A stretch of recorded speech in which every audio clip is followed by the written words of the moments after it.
الحمدللہ وحدہ لا شریک لہ والصلاۃ والسلام علی من لا نبی بعد۔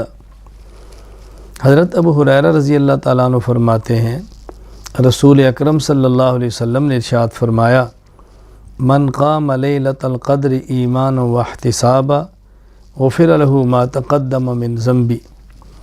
جو شخص ایمان کی حالت میں خلوص نیت کے ساتھ لیلۃ القدر میں عبادت کرتا ہے، اللہ تعالیٰ اس کے گزشتہ گناہوں کو معاف فرما دیتے ہیں۔ یہ روایت صحیح بخاری میں موجود ہے۔ حضرت ام المومنین امی عائشہ رضی اللہ تعالیٰ عنہ فرماتی ہیں، رسول اکرم صلی اللہ علیہ وسلم فرمایا، تحروا لیلۃ القدر فی الوتر من العشر الاواخر من رمضان، کہ رمضان المبارک کی آخری عشرے کی طاق راتوں میں لیلۃ القدر کو تلاش کرو، یعنی 21، 23، 25، 27، 29، یہ 5 راتیں جو طاق راتیں بنتی ہیں۔ یہ روایت بھی صحیح بخاری کے اندر موجود ہے۔ لیلۃ القدر کو تلاش کرنا، لیلۃ القدر کے لیے محنت کرنا، لیلۃ القدر کے لیے جاگنا رسول اکرم صلی اللہ علیہ وسلم کا مبارک عمل ہے۔ رسول اکرم صلی اللہ علیہ وسلم معصوم ہیں، پوری انسانیت کے سردار ہیں، اللہ تعالیٰ کے محبوب اور مقرب بندے ہیں، اس کے باوجود بھی تلاش فرما رہے ہیں۔ اس سے اندازہ فرمائیں کہ ہمیں کس قدر توجہ کے ساتھ لیلۃ القدر کی رات کو حاصل کرنے کے لیے محنت کرنی چاہیے۔ حضرت ام المومنین امی عائشہ رضی اللہ تعالیٰ عنہ نے عرض کیا، یا رسول اللہ، میں اگر اس رات کو پالوں تو مجھے فرمائے میں دعا کون سی مانگوں؟ نبی کریم صلی اللہ علیہ وسلم نے فرمایا، اللہم انک عفو تحب العفو فاعف عنی۔ اے اللہ، آپ درگزر کرنے والے ہیں، درگزر کرنے کو پسند فرماتے ہیں، میرے ساتھ بھی درگزر فرما دیں۔ یہ دعا مانگنی چاہیے۔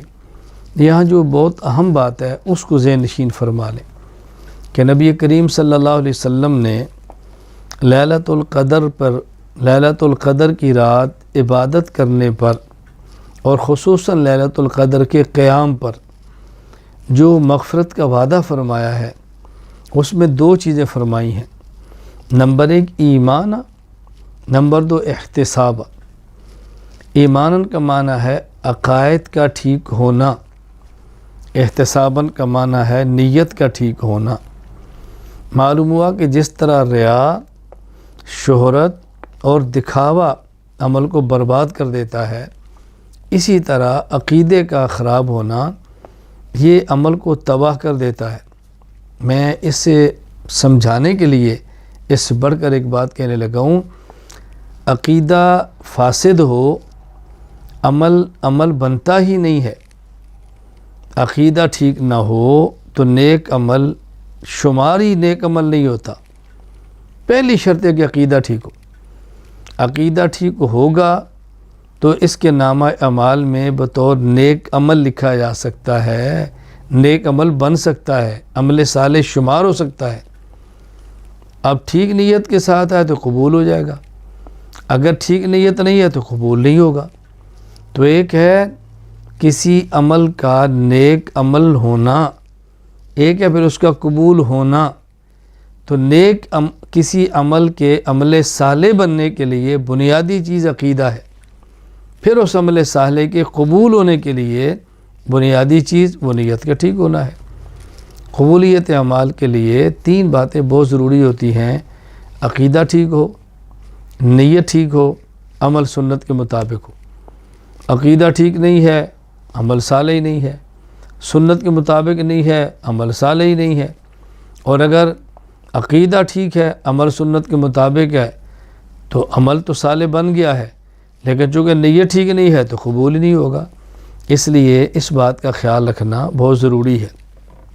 باقی میں عرض کرتا ہوں، اگر رات بھر قیام نہ کر سکیں، نوافل نہ پڑھ سکیں، تلاوت زیادہ نہ کر سکیں، اذکار زیادہ نہ کر سکیں، عشاء کی نماز جماعت کے ساتھ پڑھیں، 2 رکعت سنت پڑھیں، 20 رکعت تراویح پڑھیں، 3 رکعت وتر پڑھیں اور سو جائیں۔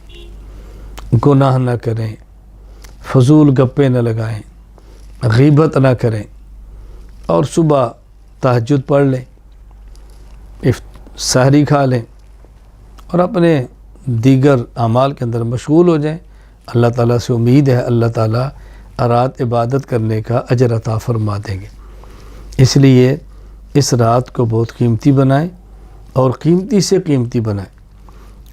یہ جماعت اہتمام یہ مردوں کے لیے، خواتین کے لیے تو مسجد کی تراویح بھی نہیں، مسجد کی جماعت بھی نہیں، مسجد میں آ کر فرض نماز کی جماعت بھی نہیں۔ خواتین کا تو گھر کا معاملہ ہے، افطاری کرائیں، اس کے بعد کچھ وقت کے بعد عشاء کے فرض پڑھیں، سنت پڑھیں، تراویح پڑھیں، آرام کریں۔ شوہر نے، بچوں نے تراویح پڑھ کے آنا ہو، کوئی تقاضا ہو تو تیار کر کے کھلائیں، نہیں ہے تو آرام کریں، صبح اٹھ کے تہجد پڑھیں، سحری تیار کریں۔ انشاءاللہ اللہ کی ذات سے امید ہے اللہ تعالیٰ لیلۃ القدر کا اجر عطا فرمائیں گے۔ بہرحال اس رات کو ضائع نہ کریں، زندگی میں کبھی کبھی آتی ہے، نہ معلوم آئندہ رمضان میں جئیں گے یا نہیں جئیں گے، اس دنیا میں ہوں گے یا نہیں ہوں گے۔ اللہ تعالیٰ ہم سب کو لیلۃ القدر کی نعمت عطا فرما دے۔ وآخر دعوانا ان الحمد للہ رب العالمین۔